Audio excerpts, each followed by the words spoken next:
I carabinieri della compagnia Frascati, con il supporto di altri militari del gruppo di Frascati, hanno attuato un imponente servizio straordinario di controllo del quartiere di Torbella Monaca.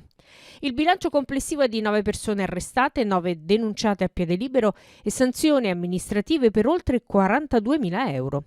Nello specifico, in via dell'Archeologia e viale Santa Rita da Cascia sono stati fermati un 26enne romano con 76 involucri di cocaina, un minore tunisino sorpreso a cedere dosi e un 19enne tunisino.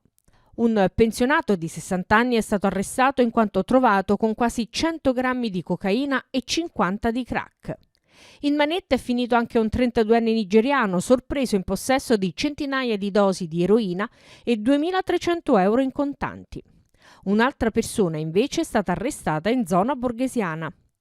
In via dell'Archeologia, con il supporto del personale specializzato di Acea, Italgas e Areti, i carabinieri hanno denunciato 6 inquilini che alimentavano le proprie abitazioni tramite allacci abusivi alle reti pubbliche.